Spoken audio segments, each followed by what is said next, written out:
안녕하세요. 한 주간의 법조계 이슈와 소식을 한데 모아 전해드리는 로투데이 스페셜 신세아입니다. 지난 20일은 국내에서 코로나19 첫 확진자가 발생한 지 꼭 1년이 되는 날이었습니다. 온 국민이 코로나19로 힘겨운 시간을 보내고 있는 가운데 법률방송은 생존의 절벽 끝에 내몰린 자영업자들을 만나 고충을 들어봤는데요. 아울러 계속 제기되고 있는 긴급 재난지원금, 방역 지침에 대한 형평성 논란에 대해서도 알아봤습니다. 로투데이 현장 기획입니다. 이번 주 법률방송에선 공고기계정비과를 나온 용접공 출신 안천식 변호사를 만나 저서 법조계의 투명가면, 전관예우 보고서에 담겨진 법조계 전관예우 문제에 대해 솔직한 얘기를 들어봤습니다. 로투데이 새 코너, 책과 사람들에서 함께 보시죠. 그 외 기획보도 이어서 전해드리겠습니다.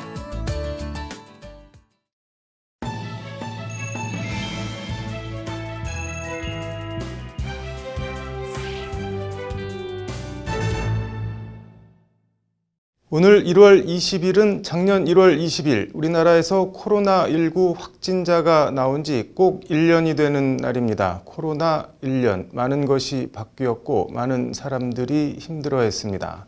그중에서도 코로나 사태의 직격탄을 맞은 사람들이 있습니다. 바로 거리두기와 집합 금지 명령으로 수입이 뚝 끊긴 자영업자들인데요. 오늘 로투데이는 코로나 1년 자영업자의 눈물에 대해 얘기해 보겠습니다. 먼저 서울에서 노래방을 운영하는 한 부부의 얘기를 들어봤습니다. 장한지 기자입니다. 서울 관악구의 한 노래방. 무슨 일인지 노래방 기계를 다 뜯어놨습니다. 뜯어낸 노래방 기계가 있던 자리엔 배선이 어지럽게 얽혀 있습니다. 저는 지금 노래방 안에 들어와 있습니다. 코로나 장기화와 집합금지 기간 동안 수도관이 동파되어서 이렇게 한창 공사가 진행 중입니다. 수도관이 터져 물이 새면서 이렇게 노래방 기기도 망가진 상태입니다.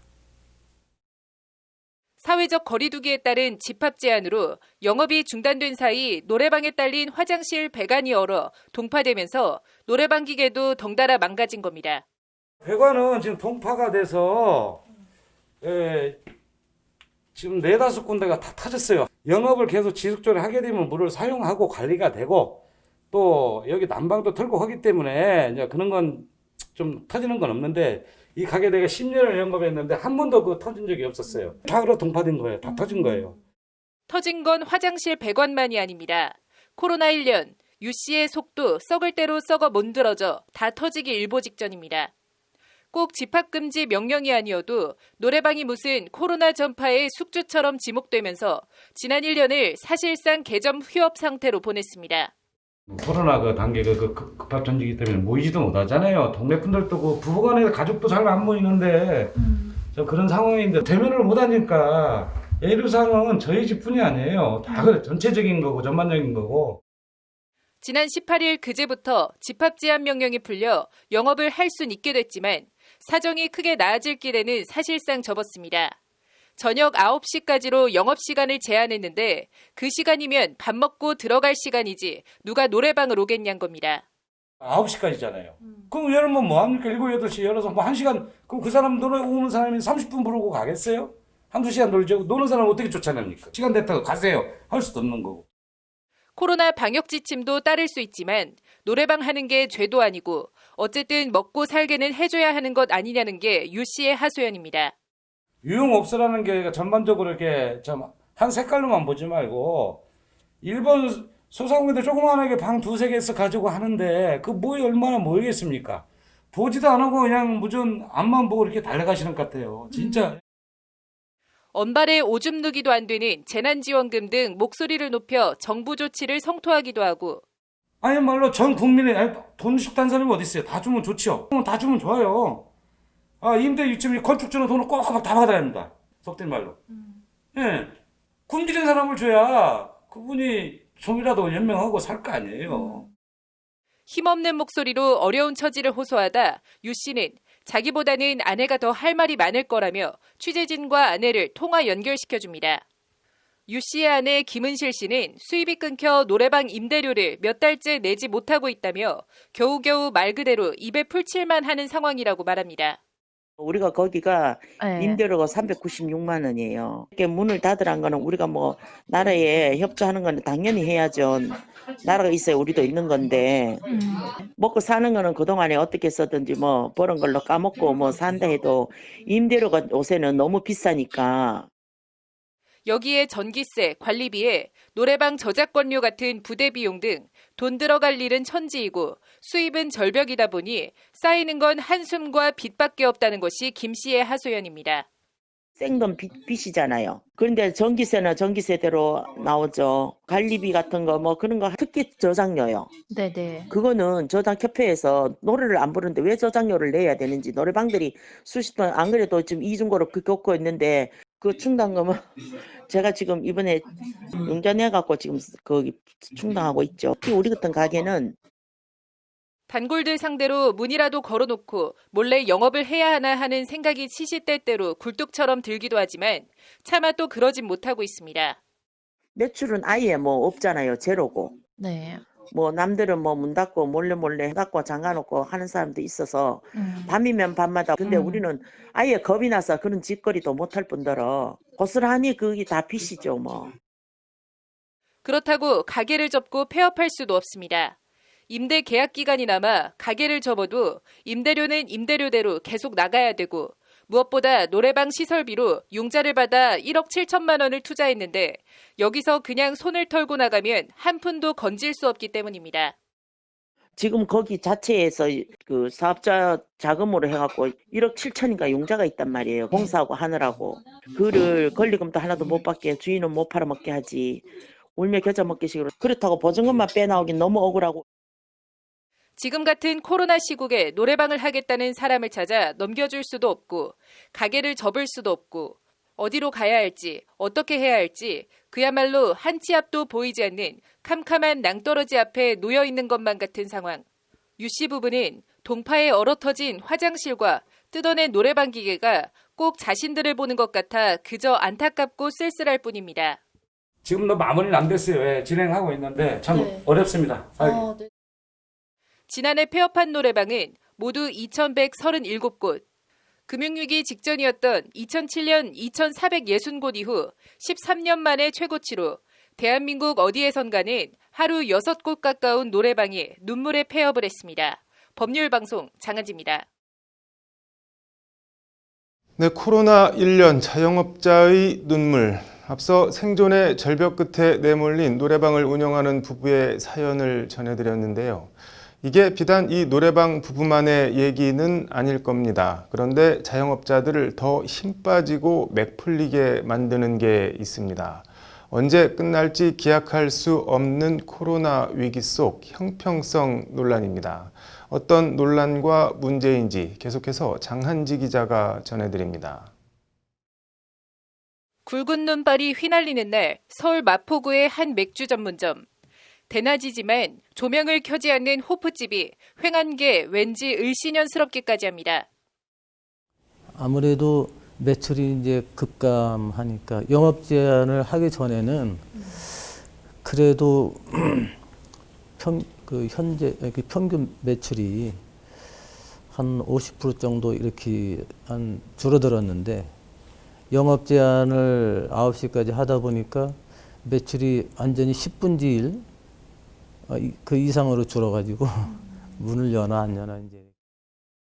호프집은 1차 후 2차가 대목인데 영업시간을 9시까지로 제한해놔서 사실상 영업금지와 다를 게 없다는 게 호프집 사장 한문태 씨의 말입니다. 호프집은 영업 특성상 그 밤 9시부터 손님이 들어와요.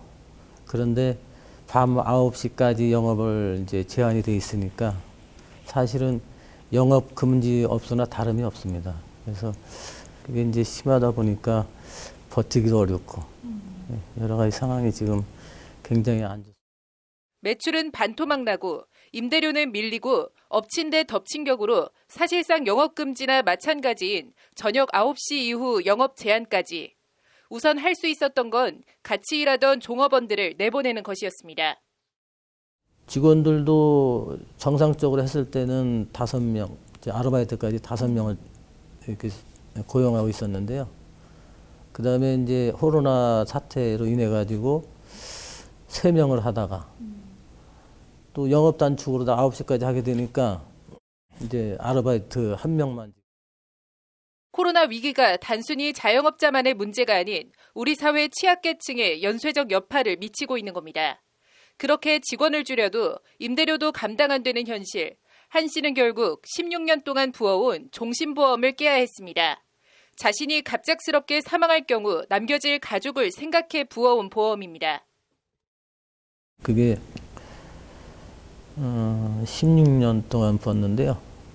그게 납입 금액이 4천만 원. 근데 제가 그걸 해약을 하니까 수령한 금액은 한 2,200만 원 정도 이렇게 됐습니다. 그래서 2달치 그 임대료를 그때 냈고요. 그리고 나서 지금도 한 달치 밀린 상태입니다. 지금. 예. 그러다 보니까 뭐 지금 상당히 힘든 상황. 안 그래도 힘들고 어려운데 한 씨를 더 맥빠지게 하는 게 있습니다. 새 희망자금이라고 불리는 자영업자 긴급재난지원금 대상에서 한 씨는 빠진 겁니다. 새 희망자금은 연매출 4억 이하 자영업자만 해당되는데 매출액 기준이 2019년입니다. 2020년 개점 휴업 상태로 돈을 다 까먹고 적자를 본 건 마찬가지인데 규모가 있어서 오히려 더 큰 손해를 보고 있는데 코로나 사태 전해의 매출이 얼마였다고 지원 대상에서 제외하는 건 말이 안 된다고 한 씨는 목소리를 높입니다. 가장 힘든 업소는 사실은 거기 해당이 안 돼요. 따지고 보면은. 배달업소 이런 게 많이 해당되는데 그런 데는 전혀 피해는 없고 오히려 그 수혜를 입은 그런 업소라고 볼 수 있죠. 그렇다 따라서 내가 뭐 이렇게 소규모 업소를 폄훼하는 그런 건 아니고 좀 현실 그 현장 실상하고는 많이 그 불평등하다. 호프집에서 9시 이후 영업 제한 조치는 사실상 영업 금지나 마찬가지. 명목상 집합금지 업소가 아니어서 여기서도 자영업자 재난지원금 지원 대상에서 한 씨는 또 제외됩니다. 집합금지 업소는 연매출과 관계없이 이제 뭐 200이든 300이든 이제 지원을 받습니다. 근데 저희도 또 집합금지에 거의 그거랑 뭐 다를 바 없지만은 또 거기에 해당이 안 되기 때문에 지원을 못 받게 되고 지금 있습니다. 저희 업소 같은 경우는 완전히 사각지대죠. 이런 형평성 논란이 비단 한 씨나 호프집만의 문제는 아닙니다. 대표적인 게 지금은 9시까지 영업 허가로 풀리긴 했지만 헬스장에 대한 영업 금지 조치입니다. 태권도장은 되지만 헬스장은 안 되고 발레학원이나 유도장은 되지만 필라테스나 주짓수는 안 되고 기준이 무엇이냐는 항변입니다. 왜 다른 업종은 오프닝 시켜주면서 우리만 희생돼야 되는지를 묻고 있는 겁니다. 문제는 형평성인데 얘기조차를 안 들어주거든요. 우리는 생계가 걸려있는 우리에게는 진짜 너무나도 절망스럽고 이해가 안 되는 부분. 그나마 지금은 집합 제한을 완화해주긴 했지만 체육시설에 대한 저녁 9시 이후 영업 제한은 그렇다 해도 아동 학생만 대상으로 운영하라는 게 적절하냐는 것이 업주들의 하소연입니다. 사람을 너무 사지로 모는 것 같아요. 그래서 앞으로는 조금 더 저희들이 너무 많이 힘들거든요. 저희들이 좀 목소리를 듣고 실효성 있는 형평성 있는 정책을 좀. 그나마 사정이 좀 나은 카페의 경우도 이런 형평성 논란은 마찬가지입니다. 식당에서 밥 먹는 건 되고 술집에서 술 마시는 건 되는데 카페에서 커피나 차 마시는 건 도대체 무슨 근거로 안 되냐는 겁니다. 영업을 못한 사장님들 입장에서는 되게 억울해 하셨죠. 지금 일단 대부분의 사장님들은 저희가 매장을 비워놓고 거리로 뛰쳐나갔던 이유 중에 하나가 뭐 식당과 술집과 형평성을 맞춰달라 이거기 때문에. 코로나라는 일찍이 겪어보지 못한 길고도 어두운 터널. 암울하죠. 뭐 어떻게 멘붕이 왔다 할까 뭐 좀 그런 상태죠 지금. 진짜 너무나도 절망스럽고 이해가 안 되는. 참 어렵습니다. 네네 알겠습니다. 자신들의 목소리를 들어달라는 것이, 생색내기 말고 살 수 있게 해달라는 것이 코로나로 생존의 절벽 끝에 내몰린 자영업자들의 한결같은 바람입니다.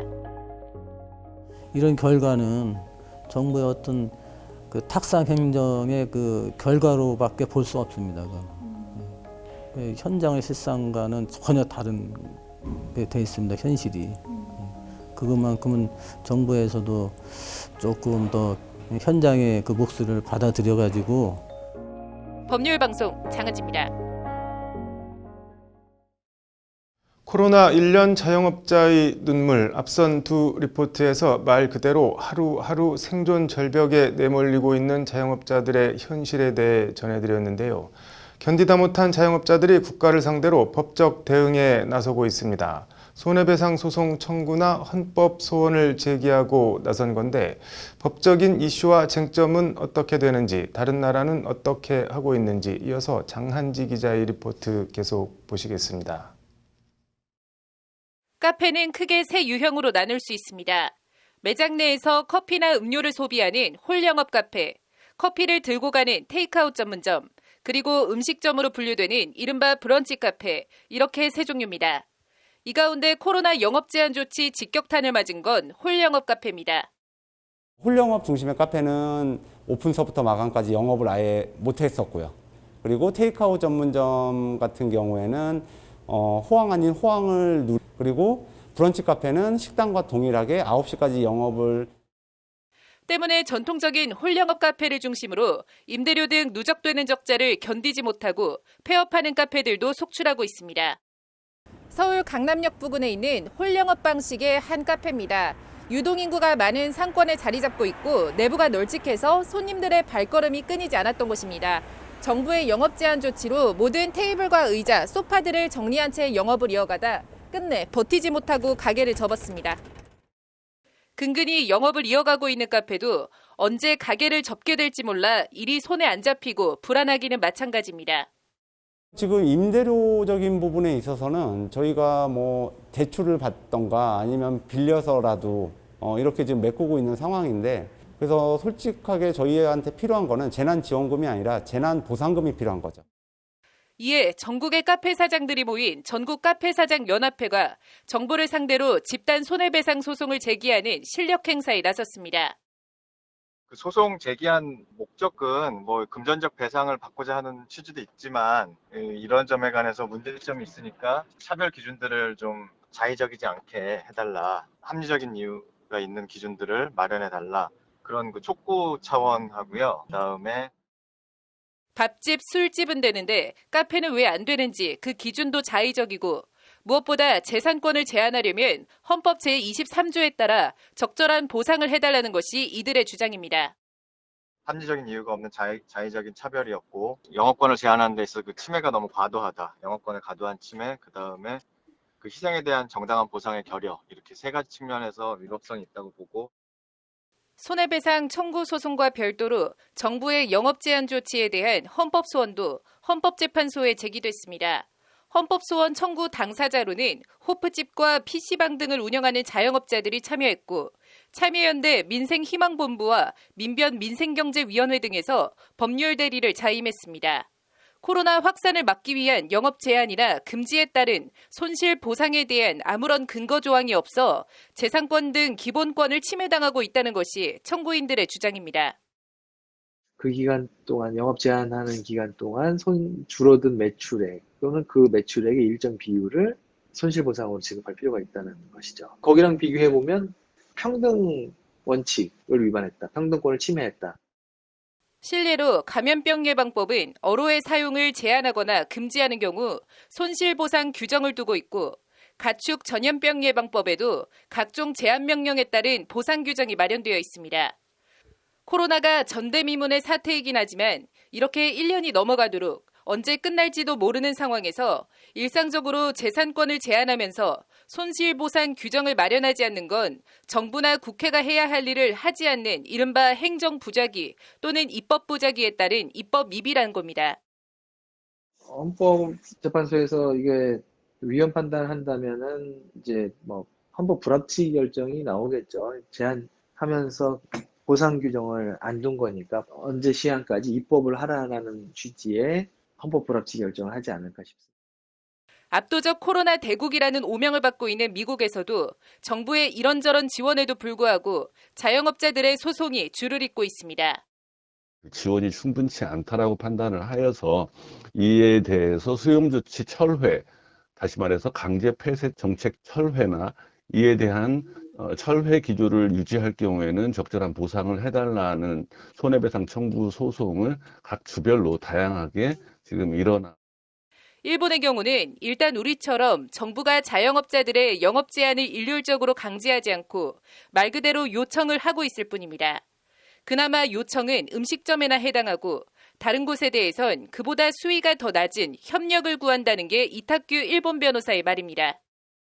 이게 이 요청이라는 단어에서 알 수 있듯이 강제성을 띠고 있지 않습니다. 예를 들어서 지금 음식점이 아니라 영화관이나 백화점 이런 부분들은 영업 단축에 대한 요청이 아니고요. 협력을 그냥 요구합니다. 그렇기 때문에 요청에 응하지 않더라도 별다른 제재를 받지 않고 영업을 할 수 있고 요청을 수용하면 음식점의 경우 하루 최대 6만 엔, 우리 돈으로 60만 원가량의 협력금이 지급됩니다.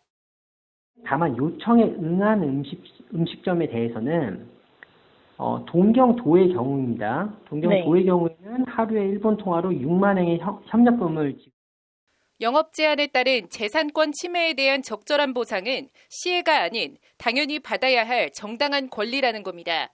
지푸라기라도 잡는 심정으로는 손해배상과 헌법 소원, 코로나 직격탄을 맞은 자영업자들의 한숨과 절망의 눈물을 닦아줄 수 있는 법 규정과 정책 마련, 시행이 시급해 보입니다.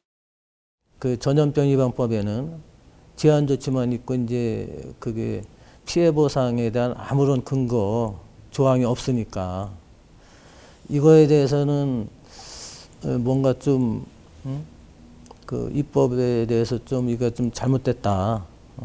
그래서 이건 반드시 이거는 바로 잡아야 된다. 법률 방송 장한지입니다.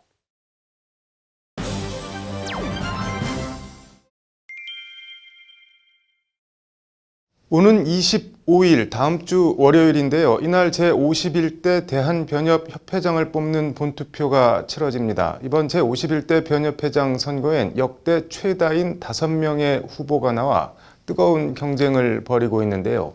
관련해서 법률방송은 국내 다양한 법조 단체장들이 차기 변협회장에 바라는 점을 담은 차기 변협회장에 바란다 코너를 준비했습니다.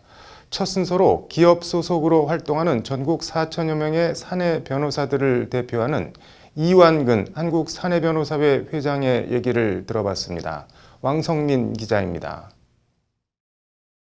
서울 삼성동 사무실에서 만난 이완근 한국사내변호사 회장은 사내변호사의 독특한 업무 특성과 위상을 이해해야 한다는 말로 인터뷰를 시작했습니다. 이전에 없었던 직역이라고 할 수 있고 전통적인 법조 3륜의 역할은 아니잖아요. 저희가 이제 법원, 검찰, 변호사라고 생각했을 때 전통적인 역할은 아니고 법정에서 다투는 전통적 송무 업무에 국한하지 않고 새로운 업무를 개척하는 직역 확대 관점에서 사내 변호사 문제에 접근해야 한다는 것이 이완근 회장의 말입니다. 사내 변호사들이 회사로 진출을 하고 또 회사에서 점점 더 많은 역할을 찾아나가는 것이 진정한 그 변호사 직역 확대를 지원하는 활동이다. 이렇게 좀 인식을. 해마다 빠른 속도로 늘고 있는 사내 변호사들. 강론에서 이완근 회장은 기업 비밀을 다루는 사내 변호사의 특성상 무엇보다 사내 변호사의 비밀 유지권 보호가 중요한데 현실은 그렇지 못하다고 지적합니다. 국세청이라든지 아니면 공정거래위원회의 임의조사 절차 같은 경우에는 그 조사에서 요구할 수 있는 자료의 범위라든지 한계라든지 이런 부분이 명확하지 않은 부분이 있어서 사실상 임의 제출의 형식으로 강제 수사로도 가져갈 수 없는 많은 자료들이 유출되고 있습니다. 이에 이완근 회장은 사내 변호사의 비밀 유지권에 대한 제도적 보호 방안 마련을 차기 변협회장과 집행부의 최우선 과제로 꼽습니다. 이 부분은 그 사내 변호사들의 업무가 자리 잡기 위해서는 굉장히 선결적으로 해결돼야 되는 부분이어서 이런 조사 절차에서의 자료에 관한 자료 수집에 관한 룰셋을 확립하는 방안에 대한 구체적인 접근이 있었으면 좋겠다. 사내 변호사 비밀 유지권 보호와 함께 이완근 회장은 사내 변호사들의 준법 감시 활동, 이른바 컴플라이언스 업무 활성화가 업계 화두가 됐다고 말합니다. 이재용 삼성전자 부회장 재판과 관련한 삼성준법감시위원회 사례 등 이완근 회장은 새롭게 떠오르고 있는 준법 감시 활동 시장에 대한 선제적 대응이 중요하다고 거듭 강조했습니다. 결국은 회사에서는 미래 사업을 수행하는 데 있어서 회사의 법률적인 리스크를 선제적으로 차단하는 부분이 점점 더 중요해지고 있고, 앞으로 이쪽으로 점점 더 많은 변호사들의 시장이 열릴 걸로 지금 보고 있거든요. 그래서 구체적으로 이완근 회장은 변협 차원의 공식적인 컴플라이언스 업무 인증 제도 도입을 제안했습니다. 시장이 열린 뒤에 대응하기보다는 시장이 열리려고 하고 있을 때 적극적으로 지원을 좀 해주셨으면 좋겠습니다. 뭐 구체적으로는 대한변호사협회에서 뭐 인증하는 이제 그 컴플라이언스 과정이라든지 컴플라이언스 인증 제도라든지 국제적인 인증 단체들이 많이 있거든요. 예, 이런 방안들을 포함해가지고 구체적으로 이완근 회장은 또 인사 발령이나 전직 등 일반 변호사에 비해 이동이 잦은 사내 변호사의 특성을 고려해 지방 변호사 외에 변호사 등록 심사 완화가 필요하다고 말합니다. 사내 변호사들은 업무의 특성상 이런 경우가 많이 있어요. 심지어 한 회사 내에 있으면서도 계열사가 변경돼서 발령내면은 서울 본사에 있다가 뭐 울산에 있는 공장으로 가서 이런 식으로 됐었을 때 이 겸직 허가 신청하면서 이렇게 변호사 등록지 바꾸는 절차가 너무 번거롭습니다. 그래서 심사 간소화가 단순히 변호사 등록을 한 해 만에 하는 정도의 문제가 아니라 변협과의 유대와 소속감 강화를 위해서라도 꼭 필요하다는 것이 이완근 회장의 말입니다. 그렇게 된다 그러면은 결국은 이제 사내 변호사들이 이제 제도권 밖으로 이제 나가게 되는 건데, 이거는 아까 말씀드린 것처럼 사내 변호사의 새로운 역할이 변호사의 직역을 확대한다는 거하고는 반대 방향으로 가는 거고. 관련해서 이완근 회장은 직장인인 사내 변호사 신분을 감안해 변협 산하 각종 위원회 개최 시간을 퇴근 시간 이후로 조정하는 등 사내 변호사들이 회무에 적극 참여할 수 있게 해달라고 요청했습니다. 이런 변화와 개선이 궁극적으로는 새로운 아이디어와 시장 개척, 변호사 시장 전체의 직역 확대로 이어진다고 이완근 회장은 직역 확대를 여러 차례 강조했습니다. 회무의 일정이라는 게 사실은 주간에 돌아가는 경우가 굉장히 많아요. 그러니까 뭐 무슨 각종 이사회라든지 아니면 뭐 특별위원회라든지 사내 변호사들이 참여하고 목소리를 낼 수 있게 도와주시는 게 그런 직역 확대에 큰 도움이 된다. 이완근 회장은 그러면서 차기 변협 회장의 덕목으로 무엇보다 소통하려는 자세가 중요하다고 강조합니다. 사내 변호사 영역이 워낙 독특한 영역이다 보니까 사내 변호사를 해보시지 않으신 분들은 사실 여기서 무슨 고민을 하고 있는지, 어떤 애로사항이 있는지, 어떤 부분을 풀어야 되는지를 아시기가 굉장히 어려울 거라고 생각을 해요. 이런 부분들에 대해서 좀 더 적극적으로 알아가고, 이완근 회장은 5후보 모두 사내 변호사들을 위한 맞춤형 공약을 내세우고 있는데 새 규합이나 선거를 위한 공약이 아닌 진정으로 약속을 실천하는 변협 회장이 되어달라는 부탁과 당부의 말로 인터뷰를 마쳤습니다. 형식적으로 그냥 선거를 위한 대책으로 흘러가기보다는 실질적으로 전체 변호사 직역 확대를 위해서 어떤 방향으로 정책이 수립되고 집행됐을 때 진정하게 효력이 발휘될 수 있을 것인가, 이런 부분들에 대해서 깊은 고민을 해주시면. 법률방송 왕성민입니다. 차기 변협 회장에 바란다. 앞서 이완근 사내 변호사회 회장의 얘기를 들어봤는데요. 이어서 윤석희 여성 변호사회 회장의 얘기를 들어보겠습니다. 키워드는 일과 가정 양립 그리고 유리천장 깨기입니다. 9천여 여성 변호사들의 수장인 윤석희 한국 여성 변호사회 회장은 격세지감을 느낀다는 말로 인터뷰를 시작했습니다. 전체 통계를 살펴보니까 1985년까지 여성 변호사가 단 3명밖에 없었습니다. 그 이후에 이제 제가 개업을 했던 1994년도에 여성 변호사가 39명. 그 당시에 전체 변호사가 한 4,000명 정도 됐었는데 39명이면은 1%가 안 되는 것이잖아요. 지금은 전체 변호사의 3분의 1가량이 여성 변호사이지만 아직 갈 길이 멀다고 윤석희 회장은 말합니다. 당장 국내 20대 로펌 경영에 참여하는 여성 변호사가 5%밖에 되지 않는 것이 단적인 예라는 겁니다. 비율로 보면은 상당히 이제 많은 숫자의 여성 변호사님들이 대형 로펌에 계시는데 그분들이 이제 그 파트너로 근무하시는 비율을 보면 12% 정도밖에 되지를 않고, 그리고 더군다나 경영에 참여하시는 분들은 5%가 되질 않습니다. 꼭 대형 로펌이 아니더라도 여성 변호사들이 경력 단절 없이 커리어를 이어가려면 무엇보다 양육 문제 해결이 가장 시급한 과제라는 것이 윤석희 회장의 진단입니다. 실제 법정에 젖먹이 아기를 둘러엎고 변론을 나간 여성 변호사가 있는 게 엄연한 현실입니다. 여성 변호사들이 가장 힘들어하는 것이 육아 부분입니다.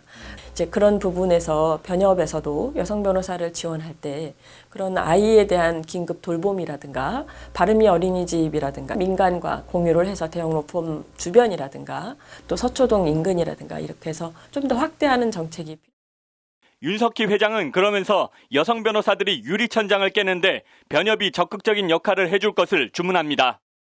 충분히 이 경영에 참여하거나 지분 파트너 또 내지는 그 파트너로서 근무할 여건이 됐음에도 불구하고 그래서 차제에 그런 대형 로펌에서도 성평등 지수 어떤 양성평등 지수를 높일 수 있도록 변협 차원에서도 지속적으로 주기적으로 조사를 하고 그리고 그런 차원에서 변협부터 솔선수범해 산하 여러 위원회의 일정 비율 이상은 여성 변호사로 구성할 필요가 있다고 윤석희 회장은 제안합니다. 국가나 지방자치단체 같은 경우에 각 위원회의 경우에 양성평등기본법에는 하나의 성이 60%를 초과하지 못하도록 규정하고 있습니다. 그래서 그런 비율에 맞춰서 변협 내에서도 위원회 구성을 좀 더 이제 성비를 맞추는 그런 형태로 운영. 윤석희 회장은 나아가 변협 안의 여성 변호사들의 고충 해결을 위한 별도의 전담기구 설치가 반드시 필요하다고 목소리를 높입니다. 여성 변호사에 대한 고충을 처리할 수 있는 전담기구를 설치할 것을 제안드리고 싶어요. 가장 중요한 것은 여성 변호사님들이 자신이 원할 때까지 자기의 직장에서 열심히 일할 수 있는 환경을 주는 것이거든요. 그래서 그런 고충처리위원회 같은 형태의 특별기구를 여성 변호사들의 눈으로 여성 변호사들의 어려움과 고충을 바라보고 이를 해소해 나가면 궁극적으론 변협과 변호사 업계 전체에 긍정적인 시너지 효과를 가져올 것이라고 윤석희 회장은 힘주어 말합니다.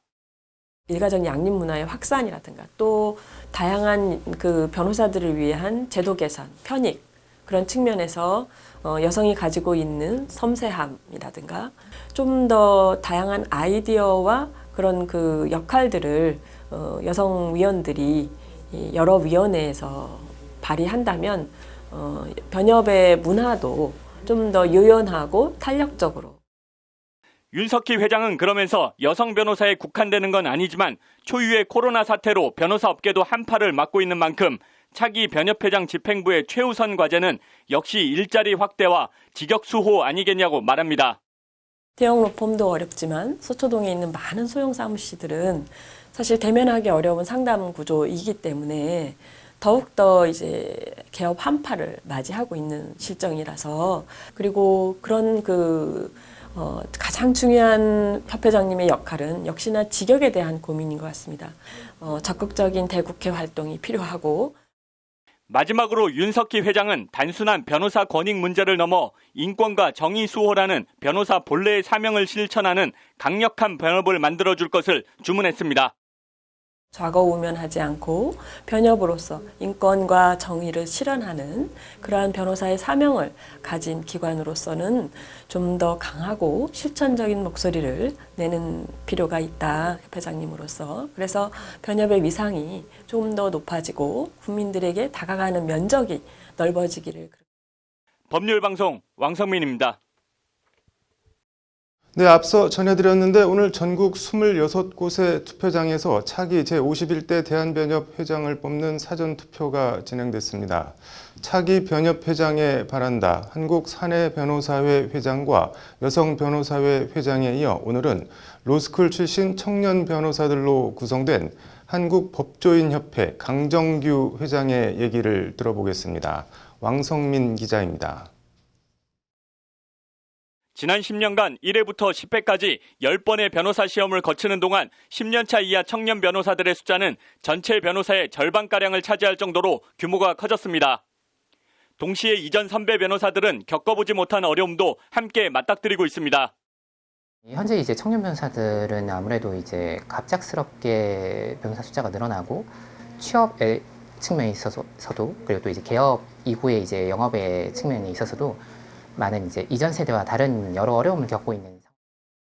매년 취업과 개업 시장에 새로 배출되는 변호사가 1,000명이 넘는 시대. 차기 변협회장에 바라는 최우선 과제는 당연히 일자리 창출, 취업과 개업 지원입니다. 일단 지금 청년 변호사들에게 가장 급한 것이 있다고 한다면 취업과 개업, 대한변협이나 지방변호사의 차원에서 이런 취업 포털을 좀 더 활성화하고 또한 개업 아카데미, 취업 아카데미와 같은 교육 과정을 늘리는. 구체적으로는 심층 전문화 교육과 함께 취업과 개업 노하우 전수가 필요하다고 강정규 회장은 강조합니다. 노동법이라든가 지식재산권법이라든가 증권금융법 같은 이런 연수 과정을 심화, 마찬가지로 취업이나 또는 개업에 대해서 그 노하우나 어떤 여러 가지 처음 초심자들이 알 수 없는 이런 것들을 대한변협이나 변호사나 변호사 단체가 아닌 사설 법률 플랫폼 업체들의 변호사 소개 광고도 도마에 올랐습니다. 무한 경쟁에 내몰리면서 청년 변호사들이 얼굴을 알리려면 울며 겨자 먹기로 광고를 안 할 수가 없는데 차기 변협 집행부가 이 문제를 반드시 정리하고 법제도 정비에 적극적으로 나서야 한다고 강조합니다. 이것이 이제 광고비의 이제 증가를 가져오고 초심자인 청년 변호사들에게는 이런 광고비 부담이 굉장히 큰 부담이 됩니다. 때문에 의사와 마찬가지로 변호사도 법조인 내지는 이제 변호사 단체가 허가한 이런 광고만 이제 법률 광고를 할 수 있도록. 강정규 회장은 특히 네이버 엑스퍼트와 로톡을 적시하며 더 이상 묵과할 수 없는 수준에 이르렀다고 목소리를 높입니다. 로톡의 경우 현재 제가 알기로 이제 월 매출이 이제 150억 원에 달할 정도로 굉장히 큰 성장세를 보였다고 알고 있는데요. 이 규모는 대형 로펌의 순서로 따져도 10대 로펌 안에 들어갈 만한 정도의 매출액입니다. 이런 상황에서 로톡 역시 광고를 표방은 하고 있지만 사실상 유료 상담에 가까운 행위를 점점 하고 있습니다. 해당 업체들을 그대로 방치할 경우 청년 변호사들이 설 자리가 갈수록 좁아진다는 것이 강정규 회장의 지적입니다. 이것은 또한 이제 초심자인 청년 변호사들에게는 굉장히 불리한 환경이 되는 것이죠. 이처럼 플랫폼들이 계속해서 법률 시장을 장악해 나가는 이런 과정을 협회 차원에서 막지 못한다면 변호사 업계가 자본에 의해서 지배될. 변협 회무 관련해선 중견 변호사와 역할을 분담해 청년 변호사들을 위원 등으로 적극 참여시켜야 한다고 강정규 회장은 말합니다. 예를 들면 이제 국회 비서관 출신이나 공무원 출신의 10년차 이하 변호사들은 굉장히 많이 있습니다. 실무단에서 이루어지는 일들에 대해서는 오히려 이런 전연차 변호사들이 더 잘할 수 있기 때문에 역할 배분이 중요하다고. 전체 변호사의 절반가량을 차지하는 청년 변호사들을 변협이 적재적소에 활용하는 것이 변협과 청년 변호사 모두가 윈윈, 도움이 된다고 강정규 회장은 거듭 강조합니다. 대부분의 경우에는 협회가 어떻게 돌아가는지도 모르시는 채로 이제 본업에 계속 힘쓰며 살아가고 있습니다. 그런 면에서 변호사협회 위원으로 이제 청년 변호사들을 더 많이 이제 위촉하는 것이 향후 이제 대한변협과 서울변의 이제 과제라고. 인접 직역과 법률 플랫폼이라는 이중의 거센 도전에 직면해 있는 변호사 업계. 강정규 회장은 차기 변협회장 집행부에 형식적인 보여주기식 대처가 아니라 실질적이고도 단호한 대응을 당부하는 말로 인터뷰를 마무리했습니다. 또한 이제 네이버와 로톡을 비롯해서 강력한 자본을 가진 대기업들이 이 법조 시장으로 들어오고 있는 상황입니다. 이런 대내적인 어려움을 형식적인 이런 보여주기식 행사가 아니라 실질적인 측면에서 방어를 하실 수 있고 또한 이제 적극적으로 지역소를 하면서 직역을 또 창출하실 수 있는 그런 회무를 해주시죠. 법률방송 왕성민입니다.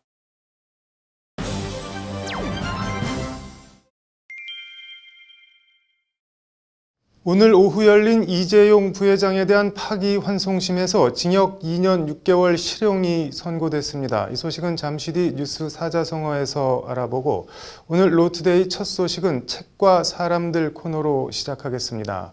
공고기계정비과를 나온 용접공 출신 변호사의 눈에 비친 법조계의 투명 가면, 전관예우 보고서를 쓴 안천식 변호사를 만나 이런저런 얘기들을 들어봤습니다. 신세아 기자입니다. 대한민국 법조계의 중심 서울 서초동 변호사 사무실에서 만난 안천식 변호사는 공고 기계정비과를 나온 용접공 출신입니다. 가정 형편이 어려워 대학 진학은 일찌감치 포기하고 포항제철 공고를 갖고 졸업 후 5년 6개월간 용접일을 했습니다. 그러다 나도 대학을 가서 다른 세계를 알고 싶다는 생각에 경희대 법대에 진학해 늦가기 법대생이 됐고 30대 중반에 사시에 합격해 변호사가 됐습니다. 그때를 돌이켜보면 세상을 다 가진 것처럼 뿌듯했습니다.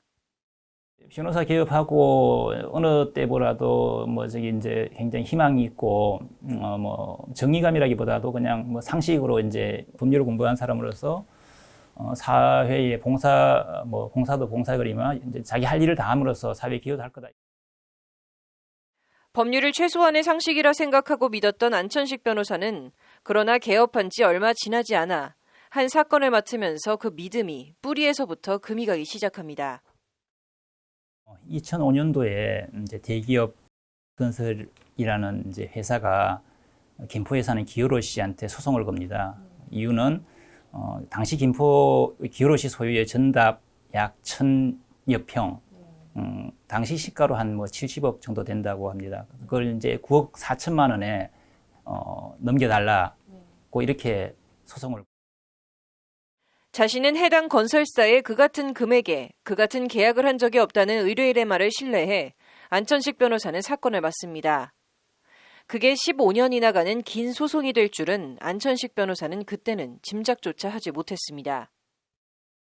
큰 건으로서는 한 10건이 되고요. 10여 건이 되고요. 나머지 가처분, 고소 이렇게 사건 해가지고 총 30건이 넘게 소송이 진행됩니다. 그런데 건설에 잘못된 주장, 거짓 증거 그런 부분을 모두 받아들이더라고요. 그래서 정말 이런 일이 대한민국 법원에서 일어날 수 있구나, 대한민국 사회에서 일어났구나 하고 정말 저도 충격을 많이. 이 일련의 소송 과정을 안천식 변호사는 지난 2012년 12월 18번째 소송, 그리고 지난 2015년 고백, 그리고 고발, 찢어진 예금 통장이라는 제목의 책으로 펴낸 바 있습니다.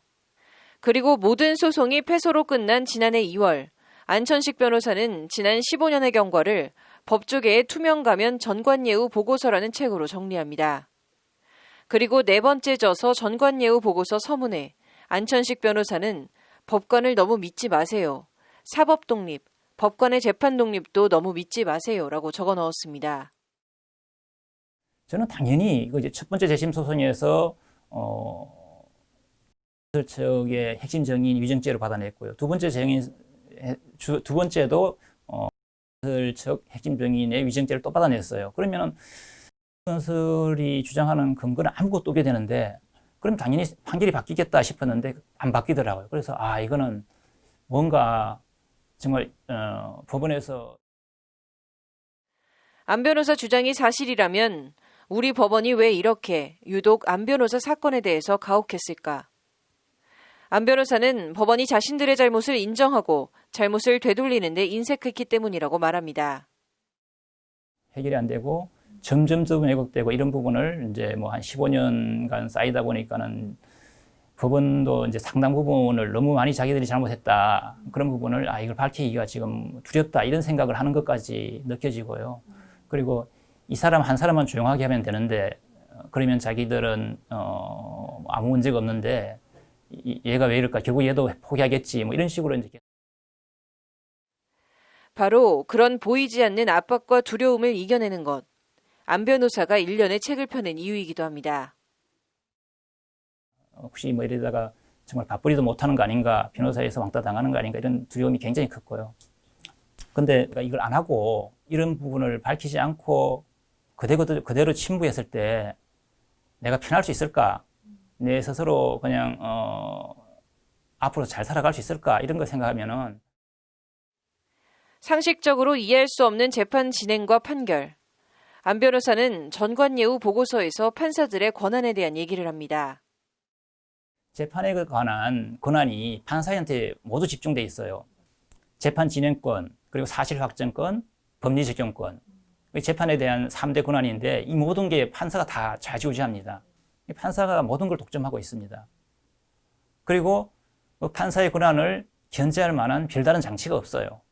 판사가 잘못하더라도 그냥 억울함을 풀어줘야 할 법원에서 억울함을 더 얻어오는 일이 비일비재한 현실이라는 게 안 변호사의 지적입니다. 그런데 이제 판사가 뱀을 보고 생선이다 이렇게 판단을 하면은 그게 생선이 되는 거예요. 뱀이 생선이 되는 겁니다. 돌을 가지고 떡이다 그러면은 그게 떡이 되는 거예요. 떡인 줄 알고 먹어야 되는 거예요. 돌을 가지고 먹어야 되는 거예요. 국민들은 그걸 못 먹는다는 걸 뻔히 아는데도 불구하고 판사가 그게 떡이다면은 그걸 뭐 먹든 못하든 자기 집에 와서 가져와야 되는 거예요. 그걸 견제할 기능이 없다는 거예요. 이해도 수긍도 어려운 판결. 뭔가 넘어서기 어려운 견고하고 높은 벽. 느끼고 있지만 만져지지 않는 유령 같은 존재. 안 변호사는 책 곳곳에서 전관예우 문제에 대해 얘기합니다. 전관예우라는 게 이제 이른바 우리 법조계에서는 법조계 유령이라고 하거든요. 분명히 사람들이 인식하고 다 알고 있는데 전관예우가 뭐냐고 이제 뭐 실체를 대라고 하면은 순간적으로 없어져요. 그냥 없어지고 변호사들도 그 부분에 대해서 90% 이상의 전관예우가 있다고 하면서도 그럼 증거를 대라면 아무도 증거를 못 댑니다. 사라져 버립니다. 보이진 않아도 만져지진 않아도 전관예우는 여전히 분명히 있고 그 수요도 여전히 이어지고 있다는 것이 안 변호사의 말입니다. 전관예우를 선호하는 수요가 계속 있다는 거예요. 가령 재벌, 대기업, 정관계 인사들 이런 사람들은 끊임없이 이른바 전관예우 받는 변호사들을 끊임없이 원합니다. 그리고 지금 우리 뭐 재판받는 현실 보면 대기업, 재벌 뭐 이런 사람들 할 때는 항상 전관예우를 대동하고 다니죠. 심지어 현직 판사나 검사가 수십 년 몸담다 현직을 떠나면 언젠가는 전관이 되고 그런 전관을 향한 수요는 계속 이어지고 전관예우가 없으면 오히려 이상하다는 것이 안 변호사의 지적입니다. 심지어 사법개혁을 외치는 정치인들조차도 자기들 재판에서 항상 정관 출신 판사들, 정관 출신 이제 변호사들을 항상 대동하고 다닙니다. 그러니까 끊임없이 수요가 발생하고 그런 사람은 계속 발생하고 또 이제 법원 내에서 그런 일어난 일을 견제도 못하고 이런 상태에서 전관예우가 없다는 게 오히려 이상하죠. 이걸 마치 이런 영원히 이어지는 메비우스의 띠 같은 전관예우 문제를 포함한 뿌리 깊은 사법불신 문제를 해소하려면 적어도 두 가지가 반드시 필요하다고 안 변호사는 강조합니다. 하나는 헌법 제109조 판결문 공개 원칙에 따른 판결문 공개입니다. 판결문만 제대로 공개해도 법원 판결에 대한 불신이 상당 부분 해소될 거라고 안 변호사는 거듭 강조합니다. 우리 현실은 대부분의 판결이 공개되지 않고 있죠. 참 참혹한 일입니다. 헌법에서 그렇게 정해놓고 있음에도 불구하고 헌법을 가장 먼저 실천해야 될 법원이 그 부분을 전혀 실행하지 않고 있다는 겁니다. 나쁜 재판 혹은 잘못된 재판 같은 경우에는 일반에 공개를 함으로 해서 오히려 좀 많은 사람들이 그 재판을 보면서 이거는 좀 잘못됐다고 생각하면서 오히려 수정을 하고 고치고 재심 제도를 통해서 바르게 하고 이렇게 하면서 전체 사법 제도가 올바르게 갈 수 있는 길이 있죠. 그런데 그걸 다 법원 다른 하나는 전면적인 국민 참여 재판, 배심제 확대를 통한 법관 권력 분산입니다. 국민참여재판이라든가 배심제도를 통해서 법관에게 집중되어 있는 권한을 일반 국민들에게 나눠줘서 일반 국민들이 판단하게 하자. 일반 국민들의 상식으로 판단하자. 그래서 특히 지금처럼 진영 논리가 법원 판결까지 흔드는 현실에선 배심제를 통한 상식의 복원이 중요하다는 것이 안 변호사의 말입니다. 사람들이 올바른 판결을 해도 그걸 안 믿어요. 편을 가려서 서로 조롱하고 그냥 뭐 니들이 언제 올바른 판결을 했냐, 과거에 뭐 누구 판결은 어떻겠냐 이런 식으로 해가지고 서로 안 믿고 이전 투구로 가거든요. 사법불신이 극심하기 때문에 이 부분이 해결될 수 없는 경지까지 갔다는 거죠. 이럴 때는 배심제도나 이런 부분을 반드시 검토해야 된다. 안 변호사는 자신은 특별한 문제의식을 가진 것도 투사도 아니라며 다만 법률과 상식을 믿는 변호사로서 불의와 비합리에 익숙해지진 않겠다는 말로 인터뷰를 마무리했습니다. 사실 저는 변호사 생활을 하면서 뭐 특별한 신념을 가졌다는 생각은 정말 한 번도 한 적이 없고요. 그냥 정상적인 변호사 생활이라고 생각합니다. 정상적인 변호사 생활이고 눈앞에 보이는 아무리 법원 판결이라 하더라도 눈앞에 보이는 불의와 왜곡된 판결 이걸 그냥 뭐 모르고 있으면은 앞으로 이런 일이 계속 반복될 것이고 제가 그게 익숙해지면은 법률방송 신세아입니다.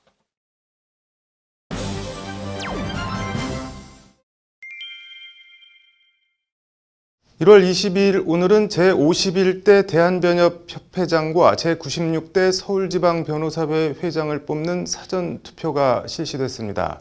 이번 사전투표는 처음으로 기표소는 있지만 투표함이 없는 온라인 투표 방식으로 진행됐는데 투표장을 찾은 후보들은 회원들의 한 표를 호소하며 치열한 득표전을 펼쳤다고 합니다.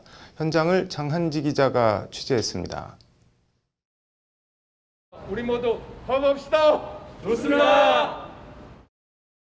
오늘 오전 서울 서초동 변호사회관 제51대 변협회장과 제96대 서울변회장 선거투표장을 찾은 유권자들이 기표소에 들어갑니다. 이번 사전투표는 변협회장 선거 사상 처음으로 투표용지와 투표함이 없는 온라인 방식으로 진행됐습니다. 현장에서 신원을 확인한 뒤 교부받은 투표카드를 리더기에 접촉해 지지하는 후보자에 투표하는 방식으로 투표가 진행되고 있습니다. 투표장을 찾은 후보자들은 마지막 투표 순간까지 지지를 호소합니다. 이번엔 2번 조현욱입니다. 오늘 사전투표는 대한변협회관과 변호사회관 등 서울 시내 주요 포스트 9곳을 포함해 전국 26곳의 투표소에서 동시에 진행됐습니다. 투표장을 찾아 한 표를 행사한 후보들은 투표 결과에 대한 자신감을 보이며 차기 변협회장으로서 역할을 다하겠다고 다짐합니다. 자발적으로 여러 후배들, 선배들, 동료들이 와서 도와줘서 정말 즐겁게 선거운동했습니다. 선거 결과도 당연히 저에게 압승으로 1차에서 끝날 것으로 믿고 투표를 이제 마치면서 앞으로 우리 회원들이 말씀하셨던 거 그런 거 명심해가지고 우리 협회가 나아가야 될 방향에 대해서 더욱더 생각을 많이 하고 있고 또 이걸 실천하도록 하겠습니다. 일찌감치 투표를 마친 이종엽 후보와 박종훈 후보도 당선을 자신하면서도 끝까지 경계와 긴장의 끈을 놓지 않았습니다. 전국을 다니면서 우리 변호사님들 직접 만나보게 되고 또 회원들이 원하는 바가 무엇인지를 정확히 알 수 있었습니다. 1차 투표에서 당선을 확정 지을 수 있기를 바랍니다. 변호사단체의 선거가 다른 정치적인 단체처럼 혼탁하고 선거규칙을 위반하는 이런 부분은 앞으로 반드시 시정되어야 됩니다. 그래서 제가 협회장이 당선된다면은 잘못된 선거규칙도 개정할. 변협회장 선거 기호 1번 이종린 후보도 페이스북을 통해 폭발적으로 늘어나는 변호사 숫자, 거세지는 직역 침탈 시도에 변호사업계는 위기에 처해 있다며 변호사들의 미래, 대한변협의 힘이 되겠다며 지지를 호소했습니다. 사전투표를 마친 서울변의 회장 선거 후보들의 반응도 변협회장 후보들과 비슷했습니다. 승리에 대한 강한 확신을 보이면서도 돌다리도 두들기는 심정으로 끝까지 회원들의 지지와 결집을 호소했습니다. 선거 기간에도 사실은 직업수 활동들을 하다 보니까 이중으로 좀 하느라고 정말 힘들었고 또 이번에는 좀 그 변호사님들이 행동하는 후보를 좀 원하지 않았나라고 생각을 합니다. 그래서 자신 있습니다. 모든 회원들의 그 열정과 지지를 통해서 그 열정을 느낄 수 있었고요. 지금부터 그 대통합의 그 큰 물줄기를 이어받아서 청년 변호사님들부터 시니어 변호사님들까지 하나로 뭉쳐서 강력한 서울변의 회장 선거 기호 1번 박종우 후보는 모바일 사전투표를 마친 뒤 법률방송 취재진에 후보는 회원 변호사님들께서 선택하신 대로 따르는 것이라며 저를 포함해 선거운동에 참여하신 변호사님들이 최선을 다한 만큼 좋은 결과를 기대하겠다는 문자를 보내왔습니다. 투표장을 찾아 사전투표를 마친 유권자들의 바람도 후보들의 말과 다르지 않았습니다. 변호사 사회의 단합과 강한 변협을 만들어달라고 호소했습니다.